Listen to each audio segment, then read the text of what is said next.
नमस्कार साथियों, आप सभी का हार्दिक स्वागत है मेरे YouTube चैनल रेलवे नॉलेज में। साथियों, इसमें हम आपको बताएंगे इस चैनल में प्रोडक्टिविटी लिंक्ड बोनस PLB क्या होता है, कब मिलता है, किस किस बेसिस पे मिलता है, उसके बारे में बताएंगे। तो सबसे पहले है pursuant to the demand of payment of bonus to the railway man, government of India granted a novel scheme of bonus non as productivity linked bonus after coming into an agreement with the recognized union which is AIRF and NFIR in अगस्त 1979।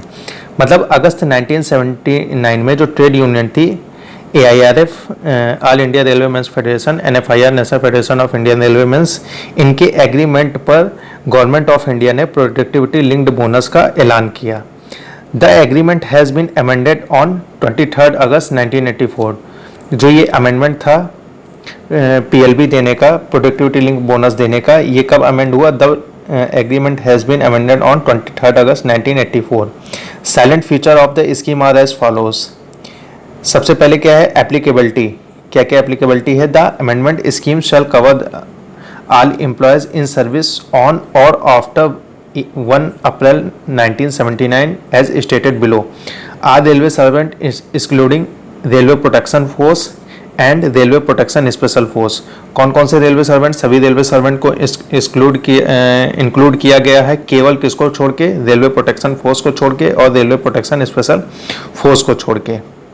Second है, किसको include किया गया? Casual labour with temporary status and substitutes with not less than 120 days continuous service. मतलब जो casual labour हैं temporary status पे, उनकी सर्विस जो होनी चाहिए 120 दिनों से ज़्यादा होनी चाहिए, इससे कम की नहीं होनी चाहिए। थर्ड है कैजुअल लेबर डेली बेसिस। जो दैनिक भत्ते पे कैजुअल लेबर हैं, employed in project who have completed 180 days continuous service, उनको 180 डेज की कंटिन्यूअस सर्विस पूरी होनी चाहिए, वो PLB के लिए एलिजिबल हैं। एम्प्लॉयज ऑन एक्सटेंशन और ऑन री employment in the service on 1 April 1979 will also be entitled to PLB। तो इसमें मेन दो इम्पॉर्टेंट ये है कौन कौन से हमारे एक्सक्लूड हैं। RPF को नहीं मिलता है और RPSF को नहीं मिलता है। कैजुअल लेबर, उसकी 120 दिनों से कंटिन्यूअस सर्विस कम नहीं होनी चाहिए, और जो कैजुअल लेबर दैनिक बेसिस पर होते हैं उनकी 180 दिन से अधिक कंटिन्यूअस सर्विस होनी चाहिए। Definition of wages.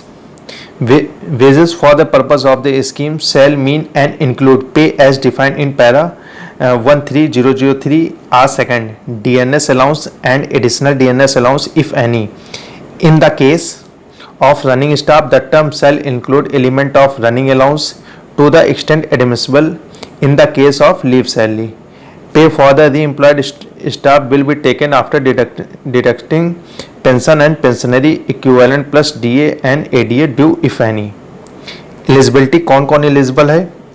जो PLB के लिए एलिजिबल है, all non gazetted group B, C and D employees are eligible to receive PLB। Next है हमारा बेसिस ऑफ डिटर्मिनेशन।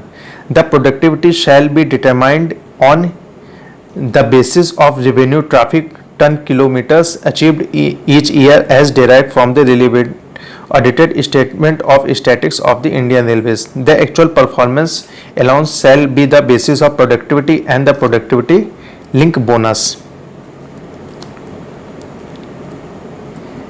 नेक्स्ट है हमारा सेकंड, क्या बताया गया है? The total revenue traffic ton kilometers for the purpose of determining productivity shall consist of two components. जो revenue traffic ton kilometres है, प्रोडक्टिविटी लिंक बोनस डिफाइन करने के लिए ये दो फैक्टर, इसमें दो फैक्टर रखा गया है। कौन कौन से फैक्टर हैं? Revenue net ton kilometre of goods traffic, जो हमारा फ्रेट है उससे जो रेवेन्यू टोटल है, and revenue net ton kilometre of passenger traffic, जो कोचिंग जो मेल एक्सप्रेस पैसेंजर है उससे जो रेवेन्यू, मतलब दोनों का कंबाइंड जो है वो दोनों कंपोनेंट हमारा रखा गया है। Former means transportation of 1 ton of goods over 1 kilometre for which railway is paid by either the consignor or consignee. मतलब ये बताया गया था कि जो रेवेन्यू डिसाइड होता है ये हमारा किस हिसाब से डिसाइड होता है। फ्रेट में किस हिसाब से डिसाइड होता है मालगाड़ी में, और पैसेंजर में किस हिसाब से हमारा डिसाइड होता है। इसमें इंपॉर्टेंट ये था कि एलिजिबिलिटी जो हमारी है, कौन कौन एलिजिबल है? तो all non gazetted group B and group C D employee eligible है, ग्रुप A एम्प्लॉय एलिजिबल नहीं होता है। नेक्स्ट है हमारा डिफिनेशन ऑफ वेजेस। वेजेस की क्या डिफिनेशन थी ये हमने आपको बताया है। एप्लीकेबिलिटी ये मेन इंपॉर्टेंट है इसमें कभी कभी ये पूछ लेता है कि कैजुअल लेबर अगर डेली बेसिस पर है तो कितने दिन की सर्विस उसकी होनी चाहिए, और कैजुअल लेबर टेम्परेरी अस्थायी स्टेटस पे है तो कितने दिन की उसकी सर्विस होनी चाहिए। कौन कौन से एम्प्लॉय नहीं इंक्लूड किए गए हैं इसमें, आरपीएफ और आरपीएसएफ। और कब अमेंडमेंट हुआ था ये हुआ था हमारा 23 अगस्त 1984। एग्रीमेंट में इसमें शामिल थे एआईआरएफ और एनएफआईआर, दोनों शामिल थे। तो साथियों ये जो हमारी वीडियो थी प्रोडक्टिविटी लिंक बोनस पे थी। इसी प्रकार की रेलवे से संबंधित वीडियो पाने के लिए हमारे चैनल को सब्सक्राइब करें। Railway knowledge. आप सभी का बहुत बहुत धन्यवाद।